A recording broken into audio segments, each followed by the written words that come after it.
Chicos, hola ya. ¿Están todos? Creo que sí, doctora. Sí, A doctora, ver, aquí andamos. espérenme. Espérenme, me falta apuntar. Alexa, me falta Cintia, Valerie, Fernando. ¿Quién más falta? A ver, paso lista de los que vi que se fueron metiendo. Brandon. Presente. Ajá, Brenda. Sí, presente, doctora. Valeria. Presente. Giselle. Presente. Luis Manuel. Presente. Karina. Presente. Cristian. Presente. Gaby. Presente. Jessica. Presente. Alexa. Presente. Cintia. Presente. Valerie. Presente. Fernando. Presente. ¿Quién me falta? ¿Ya están todos? O por lo menos los que están hoy. Falta Alan. Alan, otra vez, porque la semana pasada, de la clase pasada tampoco, ¿verdad?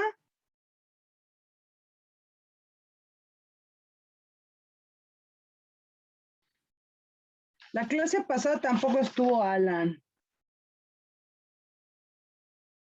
Bueno, a ver, escoliosis, ¿no es cierto? ¿Qué vamos a ver hoy?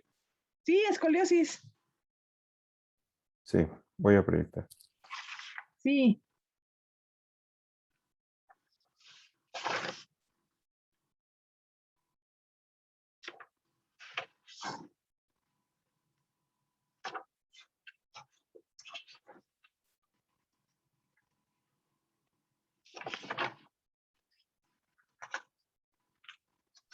¿Ya se ve la pantalla?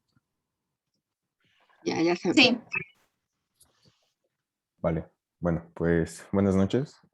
Nosotros vamos a presentar el tema de los tipos de escoliosis. El equipo está conformado por mis compañeras Arroyo Leos Viridiana, López Ramos Brenda Yuritsi, Sierra Muchastegui Alexa y por un servidor Rayo Bravo.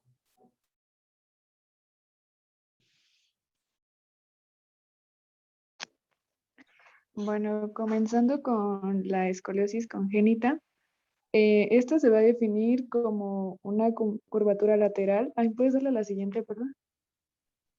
Como una curvatura lateral de la columna que va a estar provocada por un desarrollo anormal de los cuerpos vertebrales. Y bueno, este desarrollo anormal se va a dar aproximadamente durante las primeras 6 semanas de gestación.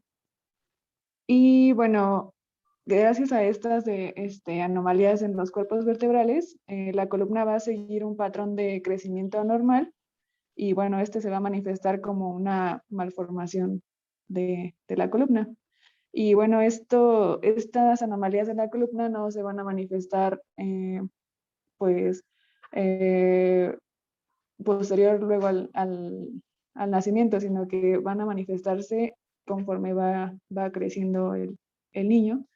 Y bueno, como dice aquí, generalmente se va a manifestar en los niños pequeños y antes de la adolescencia.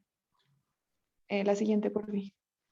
Y bueno, se va a clasificar en dos grandes grupos. Uno es un defecto en la formación y uno en un defecto en la segmentación de los cuerpos vertebrales. Comenzando con los defectos de formación de los cuerpos vertebrales, pues en este tipo de escoliosis va a estar ausente una parte del cuerpo vertebral. Y bueno, igual se clasifica dependiendo la parte que falte del cuerpo vertebral, y tenemos un defecto en la formación anterior que generalmente causa cifosis, un defecto en la fusión central que va a causar algo que se conoce como vértebra en mariposa, y un defecto lateral que va a causar una vértebra en cuña, y un defecto lateral severo que se les denomina hemivértebras libres. Y estas hemivértebras también tienen diferentes clasificaciones, las encarceradas, las no encarceradas, segmentarias, no segmentarias y semisegmentarias. La que sigue, por favor. Comenzando con un defecto en la formación anterior, bueno, este va bueno, a ver, va a estar faltante una parte del cuerpo vertebral en la porción anterior, y bueno, esto va a desarrollar en la mayoría de las veces una cifosis. Y bueno, este defecto en la formación anterior va a ser la causa de la mayoría de las cifosis congénitas.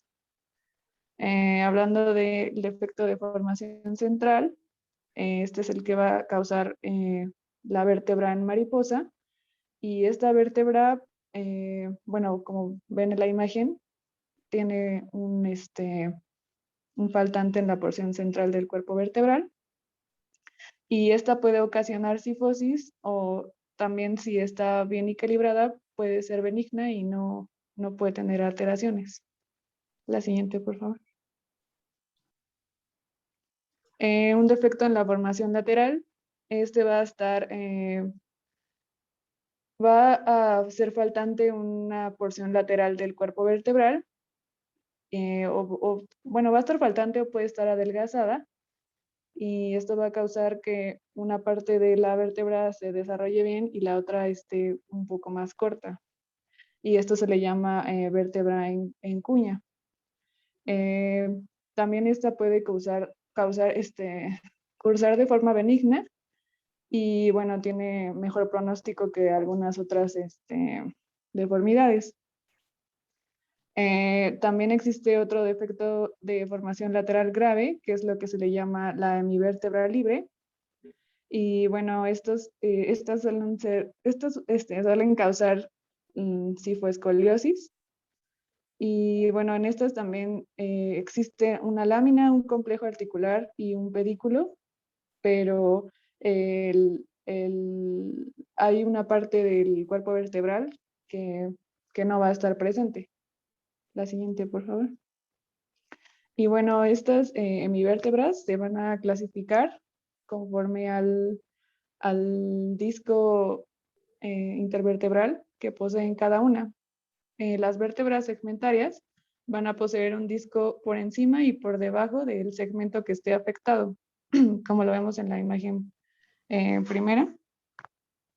Una vértebra semisegmentada va a tener o un disco arriba o un disco abajo del nivel afectado, y una no segmentada no va a presentar ningún disco intervertebral, y bueno, va a tener un defecto arriba y abajo.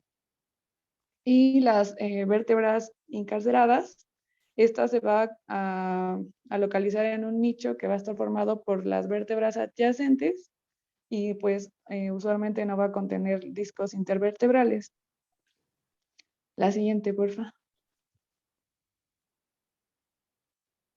Ahora, hablando de los defectos de segmentación, estos van a dividirse en unilaterales, que bueno, estos van a van a progresar normalmente a una deformidad severa, y los bilaterales suelen ser simétricos y no pueden causar una deformidad. Nada más causan algunos acortamientos en los niveles de la columna. La siguiente, por favor. Y bueno, existen diferentes tipos de estas vértebras que tienen un defecto en la segmentación. Como lo vemos en la imagen, tenemos la vértebra en bloque y las vértebras no segmentadas. Como lo ven, están todas juntas, no existe una separación entre ellas. Y bueno, las barras anteriores van a provocar cifosis, un defecto en la segmentación posterior va a causar una lordosis, defectos posterolateral sobre las carrillas auriculares y en las láminas van a causar una lordoescoliosis, y los defectos anterolaterales van a causar cifoescolosis, aunque estos son muy raros, casi no hay casos de esto. La siguiente, por favor. Y bueno, el diagnóstico es meramente clínico. Se observa la presencia de la desviación conforme el niño va creciendo. Bueno, va creciendo, sin embargo, pues algunas veces el diagnóstico de las escoliosis pues se hace accidentalmente. Y bueno, también pueden existir algunas alteraciones dermatológicas que se manifiestan en la espalda, como los nevus, los lunares, depresiones en la piel, o incluso suelen aparecer mechones de pelo. También en las extremidades inferiores va a haber discrepancia en la longitud de las extremidades, o diferencia en el tamaño de los pies, pie cabo, y también puede presentar algunas alteraciones neurológicas. La siguiente, por favor. Bueno, la radiografía simple va a ser el estudio que va pues a determinar el diagnóstico de escoliosis, normalmente anteroposterior y lateral, y no solo también nos va a brindar el diagnóstico, sino también nos va a dar como un control en la evolución de esta deformidad. Y bueno, también se va a utilizar la tomografía o una resonancia magnética que nos pueden evidenciar si hay algún daño en la médula espinal, o también si hay daño en algún otro órgano o sistema. La siguiente, por favor. Y bueno, primero se va a optar por un tratamiento conservador, que es el uso de ortesis. Estos tipos de ortesis, como lo es el corsé, va a utilizarse en columnas que sean en deformidades que sean flexibles, y bueno, va a permitir que se mantenga un equilibrio, y también que no se siga, que no se siga curvando más la columna, y también para estabilizar el cuello. El que se utiliza normalmente en los niños es el corsé de Milwaukee, y bueno, también en curvas que están ubicadas debajo de T10 se utiliza este otro tipo de corsé que se llama TL50, con extensiones trocantéricas. La siguiente, por favor. Y bueno, también existen tratamientos quirúrgicos, que principalmente encontré que era la fijación in situ. Y bueno, también en la evolución de las diferentes deformidades, pues algunas cursan benignas durante mucho tiempo, por lo que solamente se debe dar un seguimiento y observar cómo estas van evolucionando.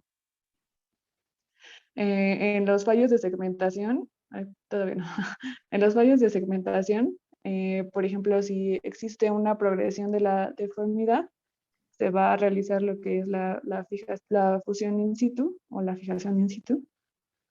Y bueno, en casos de los fallos de la fusión, si tenemos una curva por debajo de 20 grados, pues sigue la observación, y si esta progresa, pues igual se indica la fusión segmentaria.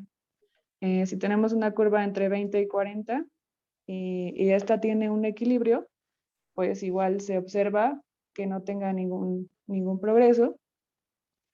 Y si existe un desequilibrio, pero la columna es flexible, se puede colocar una órtesis, y si esta pierde su flexibilidad, ya se puede progresar a lo que es la función in situ. La siguiente, por favor. Que esta, bueno, es ya un procedimiento quirúrgico en donde se van a identificar los segmentos que van a estar comprometidos, se van a resecar los discos intervertebrales y las placas terminales, y se va a colocar un injerto, ya sea del propio paciente o un injerto de banco. Y también se van a, bueno, esto para favorecer el crecimiento óseo y así unir las vértebras que están segmentadas, o si es que falta alguna porción del cuerpo vertebral, pues pueda crecer. Y también se va a fijar la columna con una fuerza de compresión para que así pues pueda existir un crecimiento y queda fijada la columna.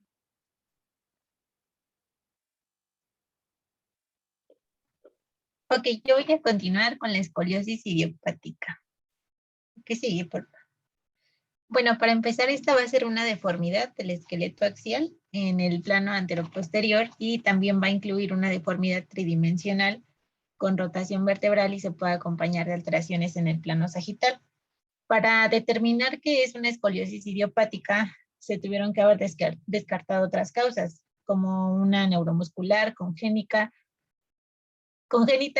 tumoral, infecciosa, traumática o sindrómica. Y bueno, se dice que deberá tener más de 10 grados de angulación. Hay ciertos factores genéticos que van a predisponer a un mayor riesgo de que se presente esta escoliosis, y entre más presentes estén estos, pues va a relacionarse con la gravedad. La que sigue, por favor. Bueno, de acuerdo a la epidemiología, la prevalencia es del 2% de la población y es 5 veces mayor en niñas que en niños. Se va a clasificar en infantil, juvenil y en de la adolescencia. La infantil va a presentarse desde el nacimiento hasta los 3 años, y son las que se presentan menos común, que va del 0.5 al 5% de los casos.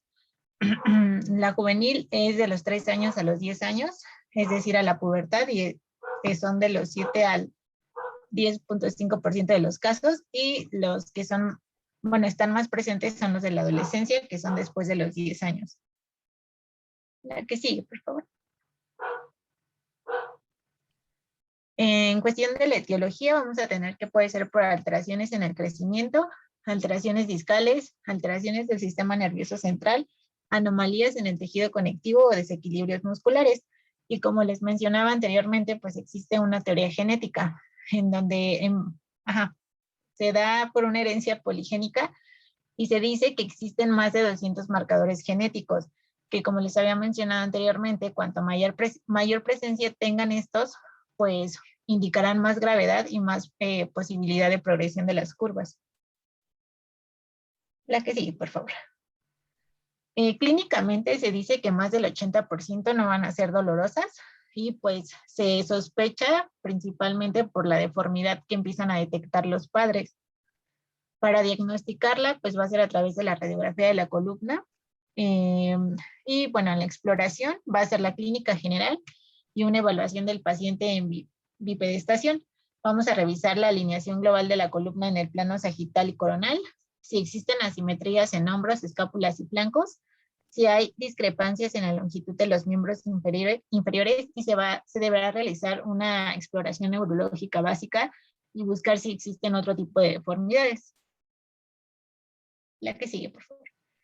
Aquí se aplica el test de Adams, que es va a valorar la simetría del tronco y justo así como se ve en la imagen, se pide que se flexione en esa posición y pues se ve si se forma la jiba, como se observa en donde dice normal. Se dice que antes este era el primer, si este test daba positivo, pues ya directamente se solicitaba la radiografía, pero bueno, en el artículo que leí se mencionaba que primero, bueno, antes de que hagas la radiografía, mejor ocupes uno de los, bueno, ocupes el aparato que ahorita les voy a mencionar para medir la angulación y ya de ahí sí se refiere a la radiografía. La que sigue, por favor, que es el inclinómetro o escoliómetro de Bunel. Este es el que ya va a indicar la inclinación del tronco. Y como vemos, la imagen del lado izquierdo es uno negativo, en el que se encuentra una inclinación de 0 grados, y uno positivo es el que tenemos del lado izquierdo. La que sí. Para la evaluación radiológica se van a medir, bueno, considerar 3 puntos, que es la magnitud de la curva, tipo de curva y la madurez esquelética.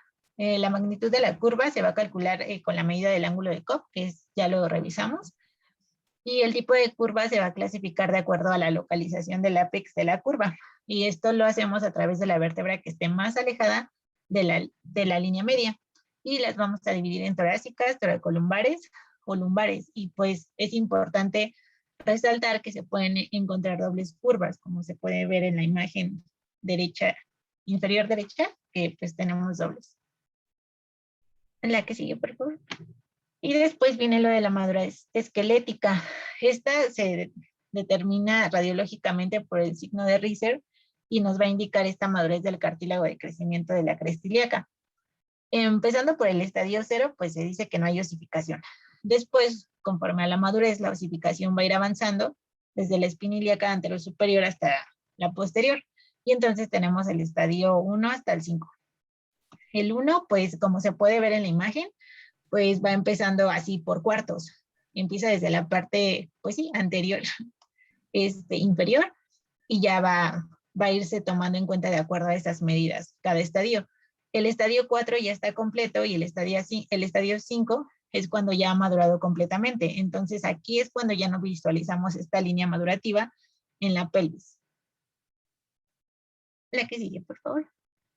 En la historia natural de la enfermedad, pues van a haber ciertos factores que van a predecir la posibilidad de progresión de las curvas. Y estos van a ser la edad.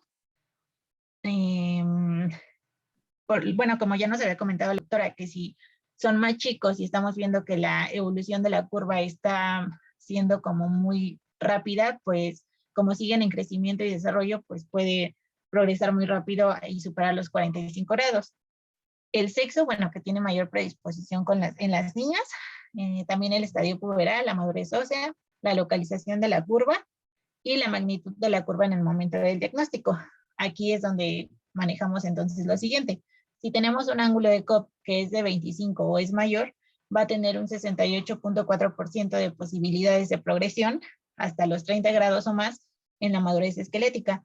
Pero si el ángulo de Cobb es menor a 25, va a tener un 91.9% de posibilidades de que este no progrese. La que sigue, por favor. Y bueno, el tratamiento lo resumen con un algoritmo que dice que si la curva es mayor a 45 grados, que igual ya no lo había comentado la doctora, inmediatamente pues sí, ya se hace un tratamiento quirúrgico.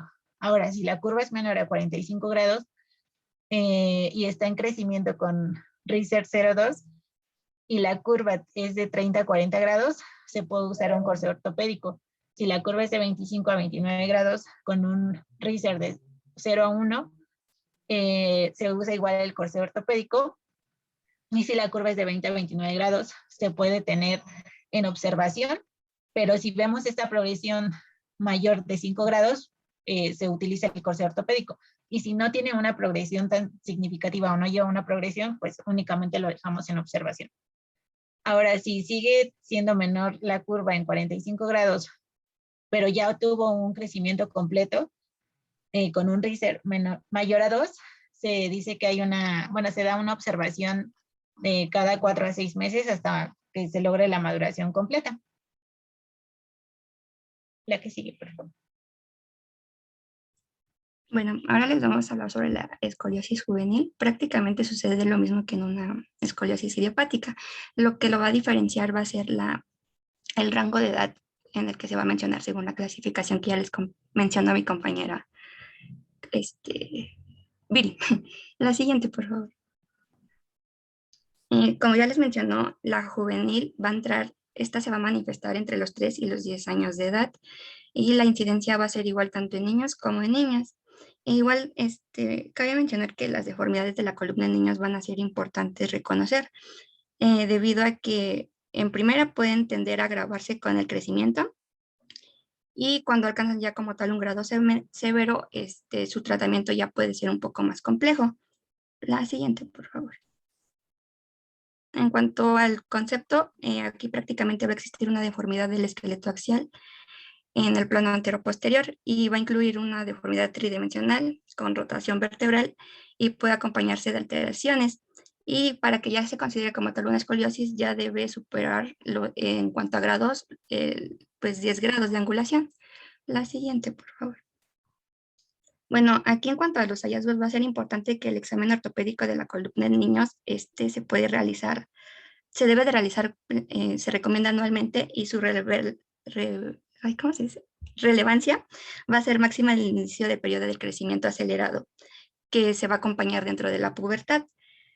Por esto, este examen tiene como primer paso la identificación de una escoliosis y determinar primeramente, si es una escoliosis de tipo estructural. Para esto se puede usar, como ya lo mencionó Viri, el test de inclinación del tronco, o mejor conocido como test de Adams. Aquí prácticamente se va a observar el dorso del niño mientras inclina en flexión con los brazos simétricamente suspendidos y el hallazgo de una elevación asimétrica, o también conocido como un monte en el horizonte, va a sugerir una rotación vertebral y por lo tanto una probable escoliosis estructural. En la siguiente, por favor. Aquí tenemos 3 imágenes. En la figura 1 vamos a observar una prominencia de la ojiva costal derecha y por lo tanto va a tener como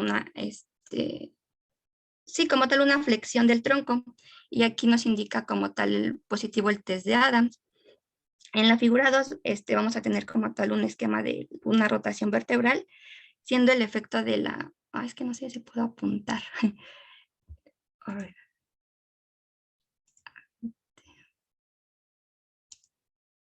Ya venimos.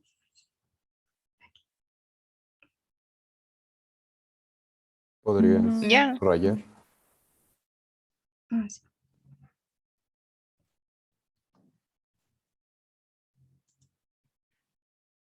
Aquí se ve. Estoy con una flechita blanca. Bueno, aquí en la figura 2 se ve una elevación de las costillas en la convexidad y esto me va a determinar como tal una asimetría en el test de Adams. Y finalmente en la figura 3 se ve un esquema igualmente de una rotación vertebral y se puede observar como uno de los pedículos se va alejando de la línea medial mientras que el lado opuesto del pedículo se va acercando a la línea medial. La siguiente, por favor. Bueno, en cuanto a los signos de la escoliosis, en la inspección del tronco vamos a tener, como se muestra en la imagen, una simetría de la altura de hombros. Si se ven, están pues asimétricas, una está más elevada que el otro hombro. Igualmente va a existir una prominencia de una de las escápulas. Si observan aquí, se ve como que salida la escápula de su lado derecho. Bueno, yo tengo mi lado derecho, si lo veo en la pantalla. Y igualmente va a haber asimetría del flanco con prominencia de uno de los rebordes ilíacos. La siguiente, por favor. Aquí se mencionaba que para evitar referir innecesariamente al paciente al especialista se debe primeramente excluir una escoliosis no estructural y estas se van a presentar como unas curvaturas que van a ser completamente corregibles cuando se elimina el factor causal y frecuentemente una diferente longitud de extremidades inferiores, una contractura muscular por dolor o mala postura. Estas, al no existir rotación vertebral, por lo tanto, cuando se le realice el test de Adams al paciente, me va a dar como resultado pues sí, un resultado negativo y por lo tanto no se va a observar como tal la jiba como se ve en la imagen B. Igualmente se dice que puede existir una consideración en cuanto al efecto del crecimiento en la progresión de la escoliosis y esta va a ser relativamente más frecuente en niños que se mantienen en un rango leve durante años, pero igualmente pueden sufrir un incremento importante de la curva con el crecimiento acelerado cuando ya se llega a la adolescencia. La siguiente, por favor. En cuanto a la evaluación diagnóstica, se puede realizar una radiografía simple de columna en posición antero-posterior y como ya lo vimos con la doctora, estas radiografías me pueden ayudar a determinar la severidad y la localización de las curvas e informarnos sobre el grado de maduración esquelética. Y como ya vimos, vamos a medir el grado de Koch desde donde inicia la curvatura en la primera vértebra hasta donde termina la curvatura. Y obviamente vamos a tener una clasificación dependiendo de leve, moderadas y severas. Leves de 10 a 20 grados, moderadas cuando ya sobrepasan estos 20 grados a 40 y ya severas cuando pues ya superan los 40 grados.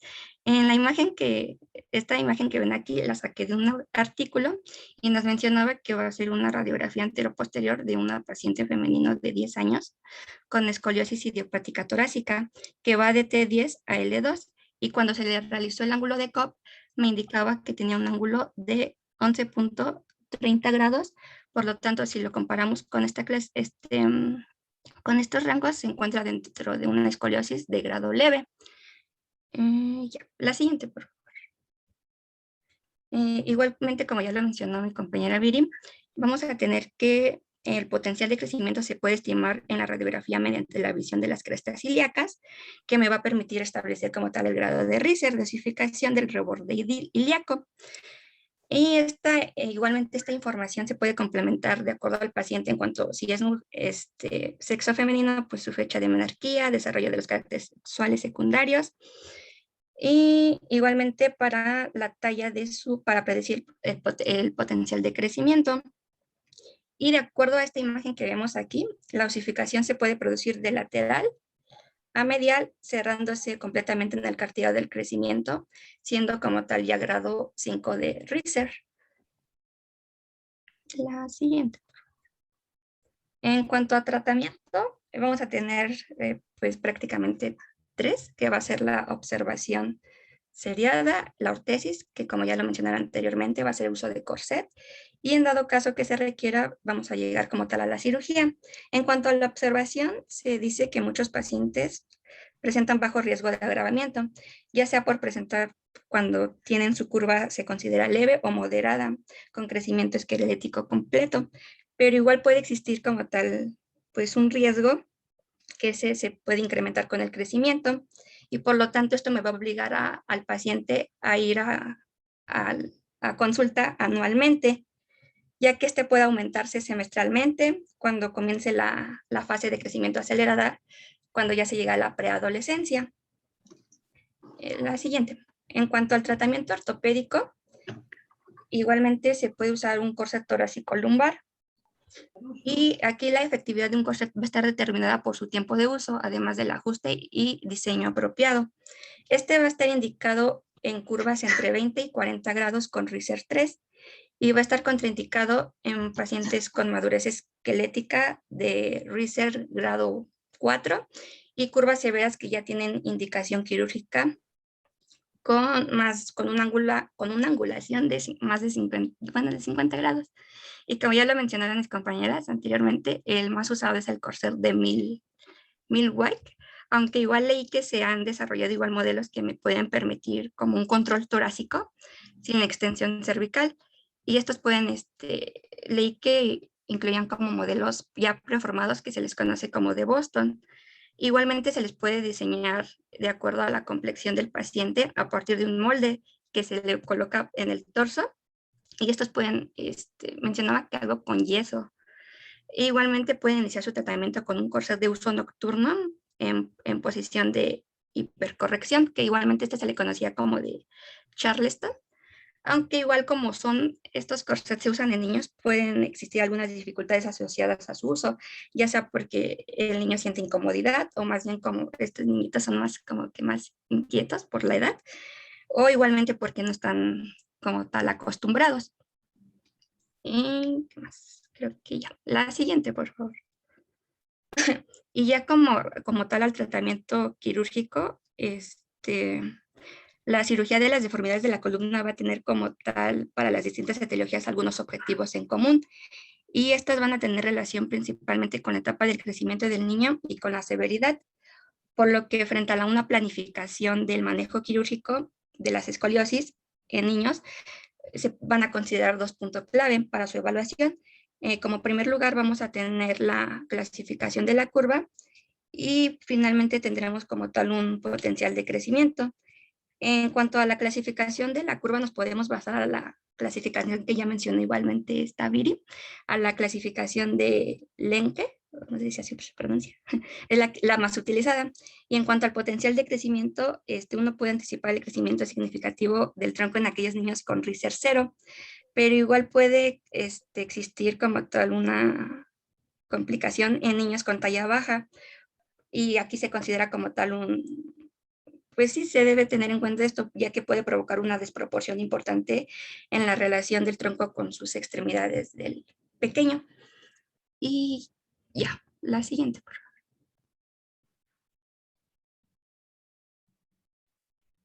Bueno, pues yo les voy a hablar sobre la escoliosis degenerativa y como introducción vamos a tener que, pues, bueno, la escoliosis, como ya han mencionado mis compañeras, pues es una curvatura lateral anormal de la columna y como pues ya pudimos ver, aunque ocurre en niños y adolescentes, pues en los adultos se puede generar esta, bueno, más bien esta escoliosis es de los adultos, la degenerativa ya es, en lugar de ser o llamarse degenerativa, pues es de los adultos.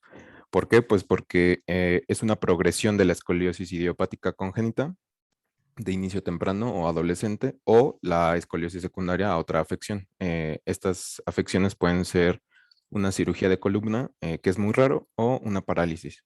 Entonces, pues vamos a abordar este tema. Y como definición tenemos que la escoliosis del adulto, pues es una curvatura lateral de la columna en el plano coronal que es de más de 10 grados pues, del ángulo de Cobb en un paciente esqueléticamente maduro, es decir, pues un adulto. Y bueno, las curvaturas con un ángulo de Cobb mayor o igual a 10 se consideran dentro de los límites normales pues, de asimetría espinal. La cifosis va a describirse como la curvatura hacia adelante de la columna torácica en el plano sagital y pues de igual manera aquí pues se va a medir por el ángulo de Cobb con una curvatura normal generalmente considerada entre 30 y 50 grados. La deformidad regional se produce cuando el ángulo de Cobb es mayor a 30. Pues se conoce como un síndrome de la espalda recta o cuando es mayor a 50 grados es una hipercifosis, también conocida como joroba viuda.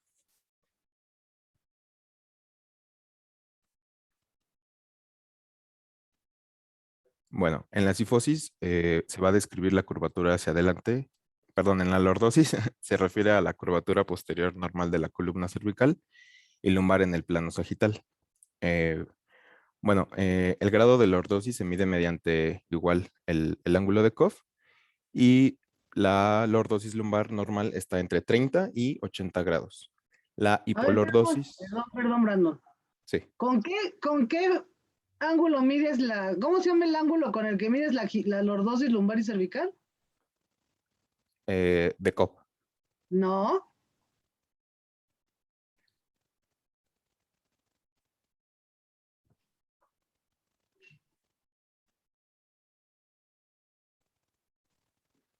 ¿Es el de Ferguson? Sí, es el de Ferguson, pues hasta lo hicieron de tarea. Ah, sí, cierto. Ay, sí, es cierto.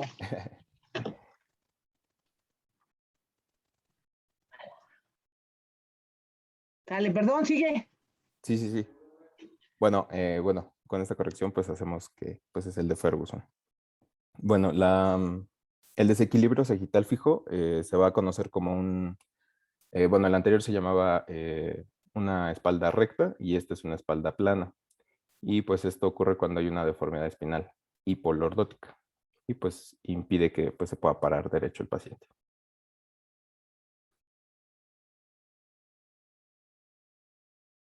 Bueno, la espondilolistesis, como sabemos, pues es un desplazamiento de un cuerpo vertebral en relación con el cuerpo vertebral debajo de él. Y pues este puede estar desplazado anteriormente, que es una anterolistesis, o lateralmente, que es una listesis lateral, o posteriormente, que es una posterolistesis.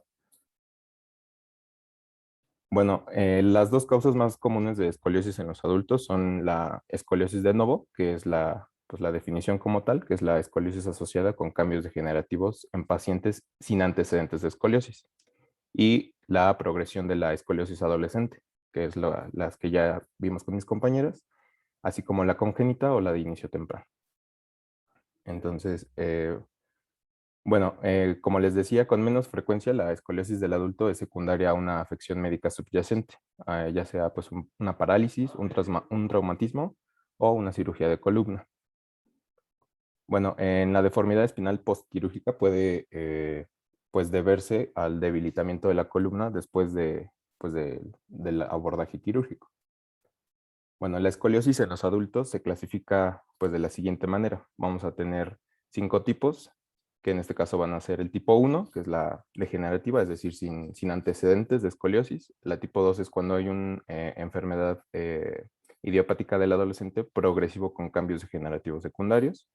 El tipo 3 es una escoliosis secundaria a otra afección patológica. En este pues incluyen el síndrome de Marfan, la malformación de Arnold-Chiari y la siringomielia. La 3A es una escoliosis lumbosacra caudal a una fusión espinal previa. Y la 3B es una escoliosis secundaria a enfermedad metabólica. En su mayoría va a ser por osteoporosis y puede estar combinada con enfermedad degenerativa asimétrica o una fractura vertebral. La escoliosis degenerativa suele comenzar con una asimetría del disco intervertebral y las articulaciones facetarias.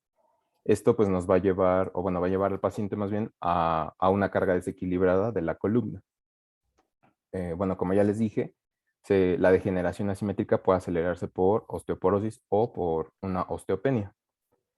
El aumento de la escoliosis puede estar asociado con un desequilibrio sagital y pues una espondilolistesis.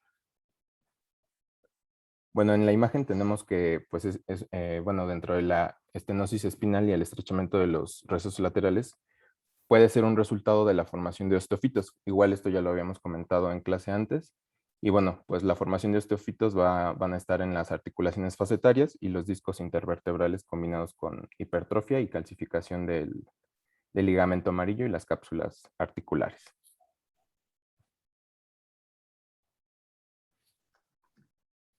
Dentro de la epidemiología, pues aquí lo más importante es que esto va a haber una prevalencia similar en hombres y en mujeres, pero pues las mujeres tienen un mayor riesgo de progresión de la deformidad durante la adolescencia, pues ya que, bueno, esto más bien los va a llevar a curvaturas mayores en la edad adulta. Y pues por otra parte, en una muestra representativa a nivel nacional de adultos de entre 25 y 74 años, de acuerdo a la bibliografía de donde saqué esto, la prevalencia de escoliosis es del 8.3%. Y pues eso es lo más importante de esta parte. Bueno, los pacientes con escoliosis degenerativa del adulto a menudo pues van a ser asintomáticos. Cuando hay síntomas pues es difícil saber cuánto contribuye la escoliosis más allá de la enfermedad del hueso que se acompaña, en este caso pues de la artritis. Los pacientes sintomáticos suelen tener más de 50 años por lo general y pueden presentar dolor de espalda. El dolor de espalda puede ser hasta en un 90% de los pacientes. Un desequilibrio postural, esto quiere decir que van a tener dificultad para pararse y para caminar. Y bueno, una claudicación neurogénica. Esto se va a presentar con un dolor bilateral que puede ser asimétrico y hay pérdida sensorial y o debilidad pues, de las piernas. Esto se va a exacerbar al caminar, al estar de pie o pues, en algunas posturas. Eso va a depender pues, de cada paciente. Dentro de los déficits neurológicos va a haber debilidad, entumecimiento. Aquí puede haber también pérdida del control del intestino de la vejiga. Esto es raro, pero pues algunos pacientes pueden tener una compresión de la médula espinal o el síndrome de cola de caballo, como también se le conoce, y pues requieren una evaluación urgente.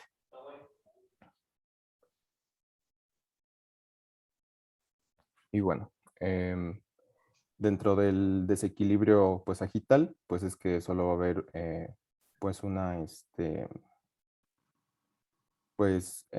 esto más bien se puede explicar con que a medida que avanza la escoliosis, pues los pacientes pueden desarrollar un desequilibrio pues agital. Bueno, la evaluación clínica es, pues inicia con la historia clínica del paciente y los objetivos de toda esta evaluación clínica, pues es la evaluación del adulto con la sospecha y pues buscar los hallazgos clínicos que sugieran escoliosis o determinar la etiología, ya sea pues degenerativa primaria, progresión de la escoliosis idiopática adolescente, que ya nos explicaron nuestras compañeras, o pues que sea secundaria a otra afección. Y pues también los factores que contribuyan al dolor. Los aspectos más importantes de la historia pues van a incluir pues el inicio de la escoliosis, el cambio de la postura o del equilibrio, la pérdida de la altura y también pues la caracterización del dolor, así como su ubicación y la gravedad. Estos pacientes pues van a tener dolor axial, es decir, en la columna cervical, torácica o lumbar, y pueden pues indicar pues colapso vertebral. El dolor sobre la convexidad escoliótica puede estar relacionado con la fatiga muscular y los espasmos, y la radiación a las piernas sugiere una radiculopatía o estenosis espinal. Esto es lo más importante de esta parte de la evaluación clínica. Y la gravedad del dolor, pues no se va a correlacionar con la gravedad de los hallazgos de las imágenes, que ahorita también les voy a explicar. En atenuantes, en agravantes, el dolor causado por la escoliosis se va a agravar con el esfuerzo y a menudo pues se va a aliviar con el descanso o al recostarse en decúbito supino o pues con alguna terapia que puedan obtener los pacientes. En cuanto a su historia a sus antecedentes, pues hay cirugías previas, historia de artritis, infección o reemplazo de cadera o de rodilla, displasia de cadera o fractura o amputación de extremidades inferiores, osteoporosis, como ya les he mencionado, menopausia también, ya que esto se asocia con la progresión de la escoliosis a través de la ruptura acelerada de discos y ligamentos, así como al pandeo de la columna vertebral y o fracturas por compresión osteoporóticas debido a la pérdida de la densidad ósea. También es importante los antecedentes de afecciones neurológicas que se pueden asociar. Esto es lo que vimos en la presentación que yo les di de efectos del cierre del tubo neural, que es la malformación de Chiari 2 o Arnold-Chiari, la parálisis cerebral, el síndrome de Charcot-Marie o la siringomiela, o como tal una lesión en la médula espinal. En los antecedentes familiares, pues es que haya escoliosis idiopática, ya que pues como dijo mi compañera Alexa, pues es un componente genético y pues tiene gran importancia. En cuanto a la inspección, pues en cuanto al examen, el primer paso es la inspección, con el paciente de pie, desde atrás y de lado. Y pues los hallazgos que sugieren escoliosis incluyen una curvatura lateral de la columna con la torácica o asimetría lumbar. La curvatura de la escoliosis más común es una doble curva torácica derecha, lumbar izquierda, pero pues puede haber otras configuraciones de las curvas. Como ya les han mencionado mis compañeros también, pues es importante realizar el test de Adam, que es una prueba de flexión hacia adelante, y pues esto solo va a evaluar el componente rotacional de la escoliosis al observar al paciente desde atrás, mientras se inclina hacia adelante por la cintura hasta que la columna esté paralela. Y el escoliómetro, que también nos han mencionado, que es para evaluar la simetría de la región torácica superior, torácica media y toracolumbar o lumbar. La palpación también va a ser muy importante, ya que se deben de palpar las áreas sensibles a lo largo de la columna y la pelvis. Hay que evaluar si el dolor mejora o empeora con la flexión o la extensión. La sensibilidad localizada de la columna puede indicar una fractura o una artritis facetaria. La sensibilidad localizada de las articulaciones sacroiliacas pueden indicarnos una artritis de la articulación sacroiliaca. Y por último, la sensibilidad localizada de la pelvis puede indicar una fractura por insuficiencia sacra en pacientes mayores con osteoporosis. Y bueno, aquí hay una tabla que les dejé para, pues como tal, el examen general que se requiere. Lo más importante, pues, es la medición de la estatura, postura de pie, equilibrio del tronco, la marcha, la fuerza, la sensación y los reflejos de las extremidades superiores e inferiores, los signos de afección genética congénita y la calidad de vida que van a tener los pacientes.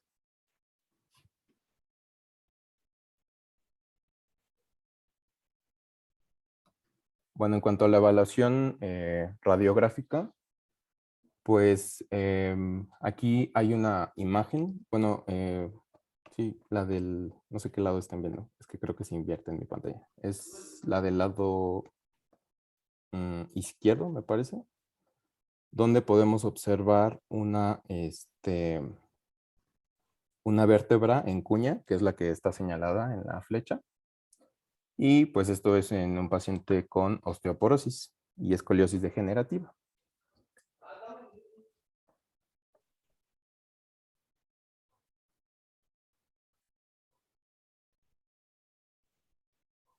Por otro lado, en el lado derecho, tenemos una escoliosis del adulto, que pues son radiografías prequirúrgicas y postquirúrgicas.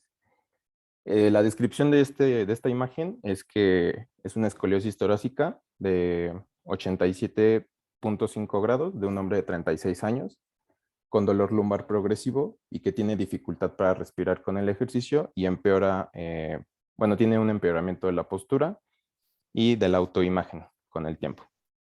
Este fue un diagnóstico de niño, pero el paciente nunca recibió tratamiento, nunca usó los tratamientos que ya nos han mencionado nuestras compañeras, como el corset. Y pues sus síntomas progresaron durante la edad adulta, a pesar de los tratamientos conservadores que incluían fisioterapia y pérdida de peso. Entonces, en el panel B, que es esta parte de la imagen, se observa una vista posterior del paciente antes de la cirugía y se observa pues una gran escoliosis torácica derecha y el pliegue cutáneo del lado izquierdo debajo de la escápula, que es esta parte. Bueno, en cuanto al diagnóstico, pues la escoliosis del adulto es un diagnóstico radiológico y sus criterios incluyen una curvatura lateral, es decir, coronal, con ángulo de Cobb de más de 10 y un cierre completo de la epífisis de la cresta ilíaca, es decir, un Reiser 5. El abordaje va a ser pues muy multidinámico, no sé cómo decirlo, ya que debe de haber una atención primaria. Esto quiere decir que aquí básicamente el dolor y las dificultades se deben de tratar y pues es con medidas conservadoras. Y pues aquí se incluyen ejercicios fisioterapéuticos, el control del dolor, otros dispositivos, hay como elevadores de zapatos para pacientes que tienen una discrepancia en la longitud de las piernas, que eso contribuye a la escoliosis, la disminución de peso, con pacientes con pues, sobrepeso u obesidad, y esto pues ayuda mucho a la reducción de la carga simétrica de la columna y pues el tratamiento de la osteoporosis, que también es muy importante. La derivación va a tener ciertas indicaciones, que es cuando el dolor persista, haya dolor radicular, es decir, que haya claudicación neurogénica o ciática, o pues una necesidad de un seguimiento pues de un especialista, obviamente. Así como también la dificultad para respirar. Estos son los criterios que se deben de tener para la derivación. Y bueno, una vez derivado, pues debe de haber una monitorización con pues datos radiológicos y pues simplemente para evaluar la progresión. También existen terapias de inyección, que es la inyección epidural de glucocorticoides para pacientes con escoliosis, con estenosis lumbar, con claudicación neurogénica o radiculopatía lumbosacra, que no han mejorado con un tratamiento conservador, con los que ya les mencioné. Y pues por último, pues es la intervención quirúrgica. Entonces, dentro de las indicaciones que hay para la intervención quirúrgica, es una calidad de vida inaceptable o que empeora, una falta de respuesta a los tratamientos conservadores o tratamientos con inyecciones para el dolor, problemas pues que pueden corregir, o sea, pues sí, que se pueden corregir quirúrgicamente, como una estenosis espinal o un pandeo de la columna. Y pues que haya dificultades para someterse a un tratamiento. Y eso es todo.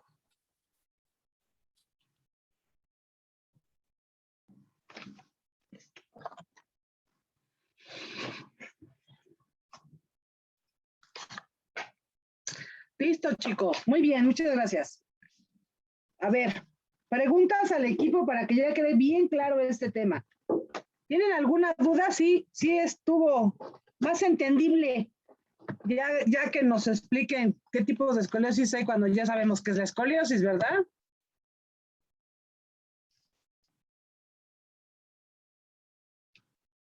¿Sí o no? ¿Sí me escuchan? Sí, doctora. Sí, doctora.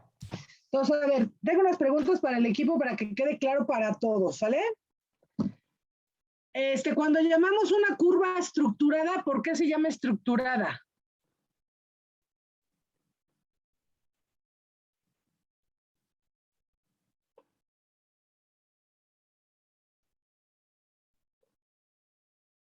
A ver, equipo, ustedes lo dijeron en la plática.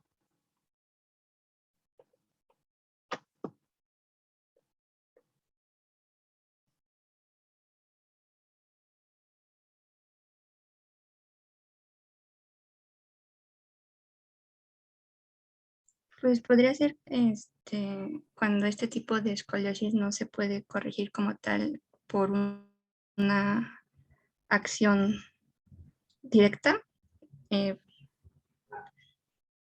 ¿Cómo es una acción directa? Bueno, a ver. Entonces hay acción directa y entonces debe haber una acción indirecta. ¿A qué te refieres con eso?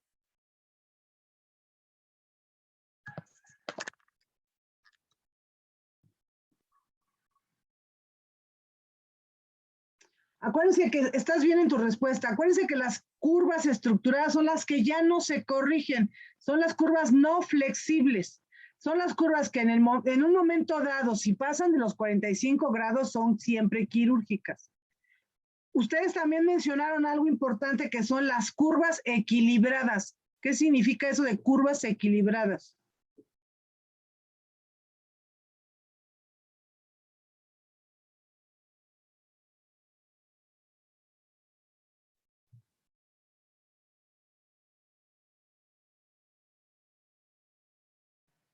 ¿Van a ser aquellas que tengan curvas que compensen a la existente?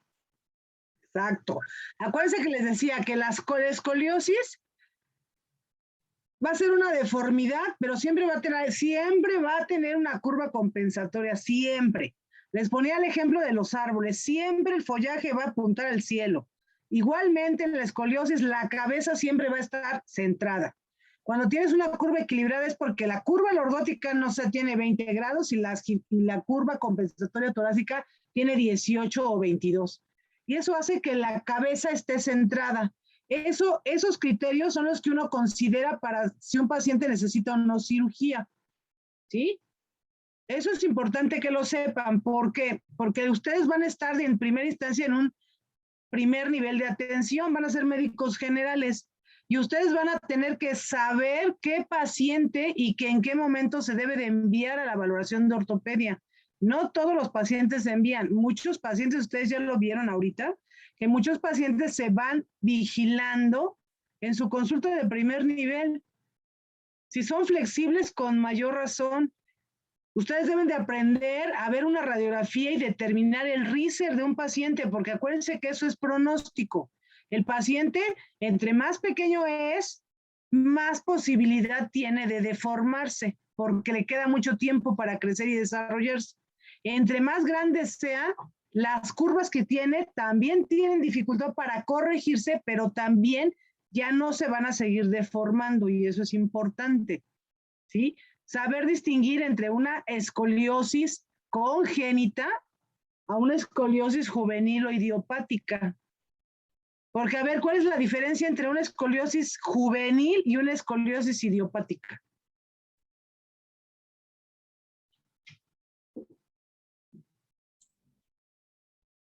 ¿No es en el rango de edad en que se presenta? Pues a ver, ustedes dieron la clase. ¿Cuál es la diferencia entre una y otra?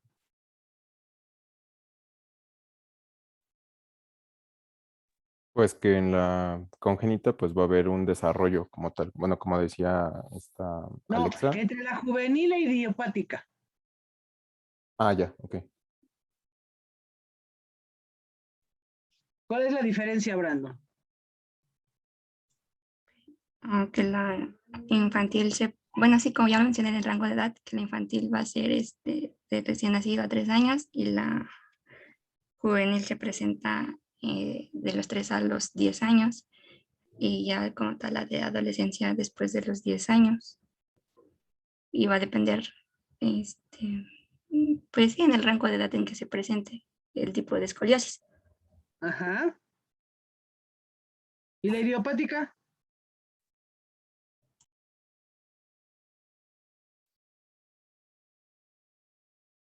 Pues también podría ser que, por decir, en la idiopática va a haber ¿cómo se dice? Pues sí, una rotación vertebral, así como pues alteraciones del plano sagital. Y en la juvenil, como dijo Brenda, pues es que hay ¿cómo se dice? Pues sí, una deformidad de antero-posterior. O sea, gifótica y lordótica. Ujú. Entonces ya no es escoliosis. Mm, Si este es una hiperlordosis o una hipergifosis, eso ya no es una escoliosis. ok, Porque sí. por definición, ¿qué es la escoliosis?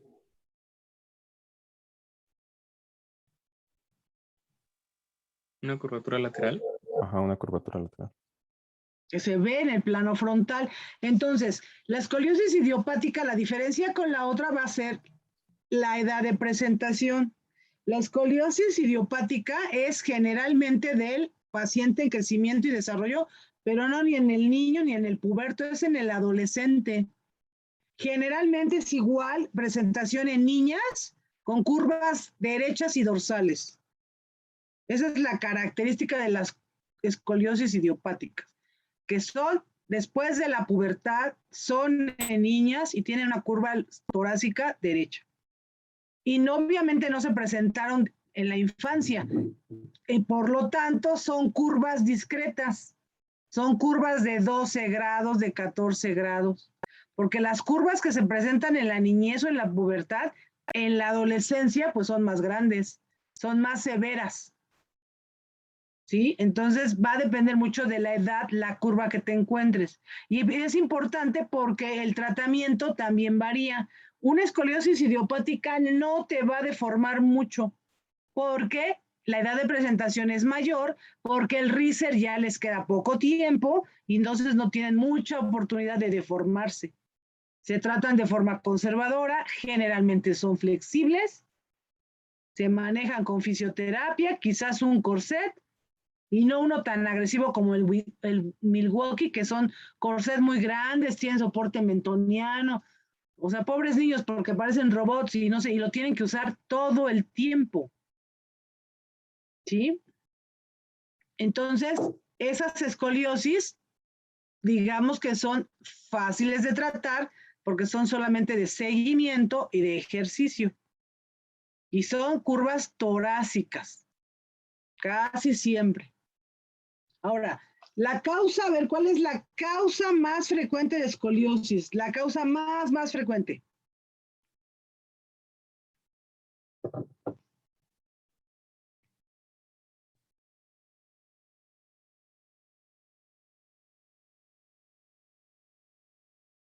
A ver, ¿quién? Aunque no sea del equipo. ¿Cuál es la causa más frecuente de escoliosis en los humanos?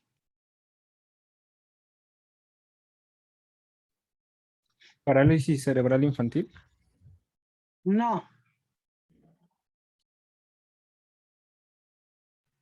Distrofia muscular. No, tampoco.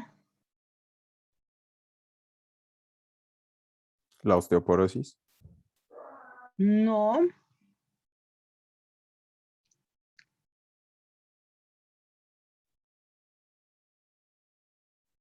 Es la discrepancia de extremidades pélvicas. El que una persona tenga una pierna más corta es la primera causa o la primera inquietud que debes de saber para el tratamiento de esa paciente. Las escoliosis, generalmente las escoliosis que les podemos llamar idiopáticas porque no sabemos por qué razones. Pero las escoliosis por discrepancia son las más frecuentes y generalmente son por problemas posturales. Pueden no tener dolor, pero uno las nota en la exploración de los pacientes. Y siempre va a haber una pierna más corta y con eso se corrige la discrepancia.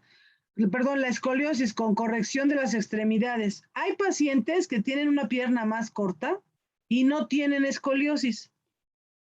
Esos pacientes, por supuesto, que solamente tienen ese detalle de tener discrepancia de extremidades sin tener repercusión en su columna. Pero lo más frecuente es que un desnivel pélvico te genere una escoliosis. Y entonces esa escoliosis pues es muy fácil de tratar porque nada más le pones una plantilla compensatoria y la curva se corrige. Son de los casos más frecuentes de escoliosis y casi siempre son escoliosis lumbares. Es la diferencia con la escoliosis idiopática que también que es torácica. Las escoliosis por discrepancia generalmente casi siempre son lumbares y las idiopáticas son torácicas. Las discrepancias, por supuesto que pueden pasar en hombres y mujeres sin tener una diferencia como las escoliosis dorsales que son generalmente en mujeres.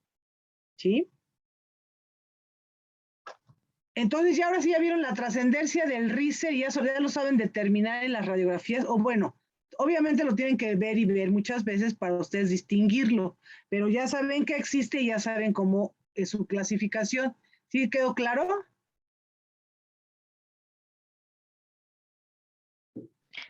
Sí, doctora. Sí, doctora. ¿Sí? ¿Ya les quedó claro cómo se maneja el COB? ¿Cuál es la vértebra apical en caso de presentarse una escoliosis?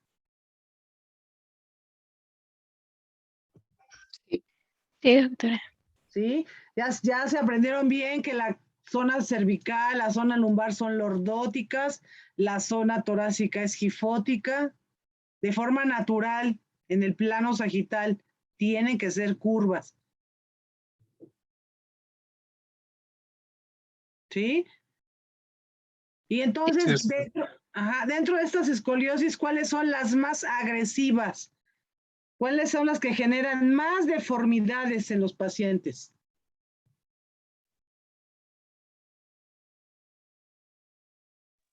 Las degenerativas. No. ¿Qué pasó? ¿Ya ven? Congénitas. Pues sí, las congénitas son las que se presentan por problemas con alteraciones estructurales de las vértebras y obviamente así nacen los niños y conforme van creciendo, Empieza la deformidad, a la vuelta de 2 años ya tienen curvas de 20 grados. O sea, son las peores. Porque las que se presentan en la infancia, en la adolescencia, en la vida adulta y en la edad madura, como las degenerativas, nunca van a alcanzar curvas mayores a 45 grados. En cambio, las congénitas, los niños se van a 50, 60 grados en un ratito. ¿Listo? Ahora, ya vimos que la escoliosis es una desviación o una deformidad de la columna en el plano frontal, pero también hablaron de que hay un fenómeno rotacional en la columna. Nosotros, ¿cómo determinamos esa rotación en la columna? Porque ya vieron que con el ángulo, con la prueba de Adams, con eso es muy sencillo determinar una escoliosis, es muy fácil. Pero, ¿y la rotación?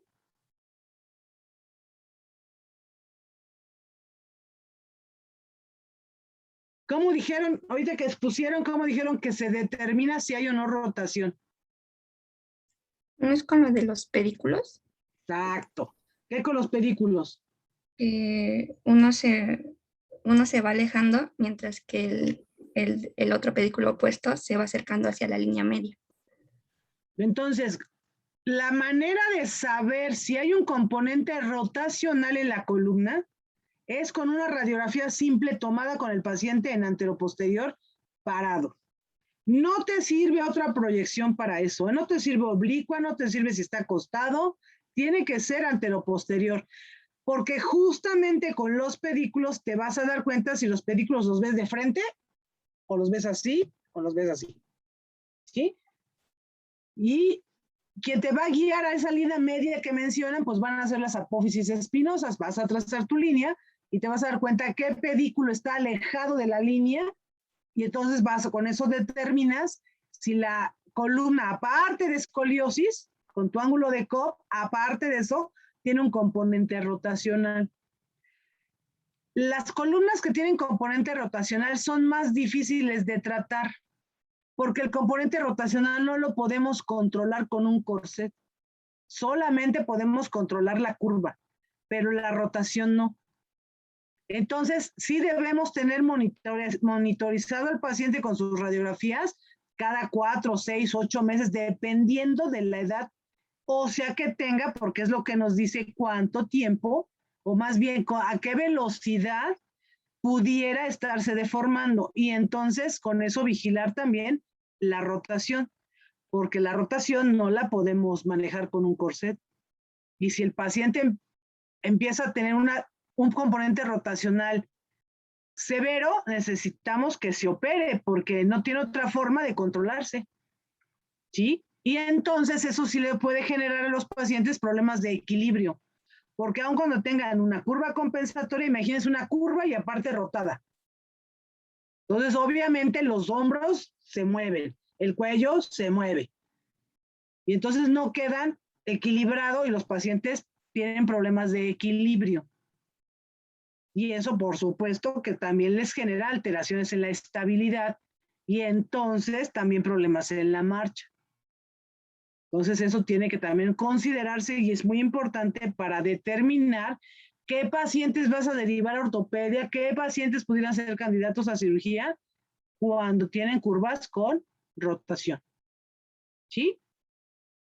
Entonces ya quedó clarísimo este tema. ¿Listo, equipo? Sí, doctor. Ya sale, pues. Entonces nos queda Doctora. ahora... Hey. Me quedó una duda con la de las curvas estructuradas. Sí. También había encontrado que el ángulo de Cobb iba a exceder los 25 grados, pero usted mencionó que eran 45, ¿verdad?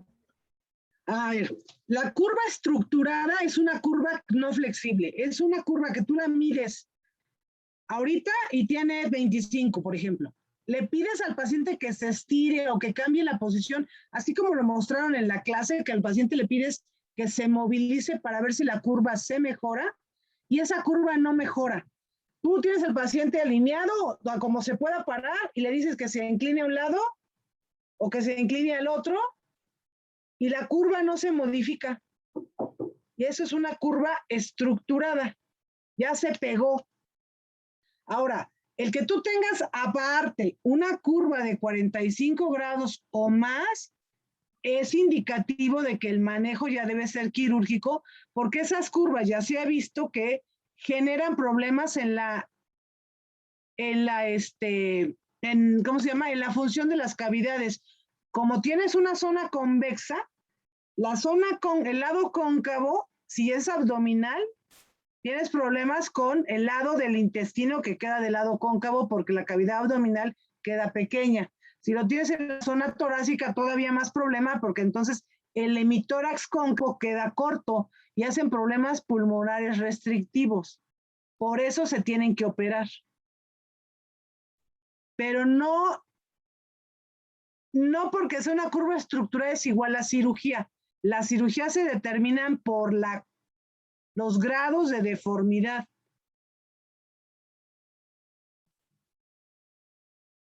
¿Sí te quedó claro o es otra cosa lo que quieres aclarar?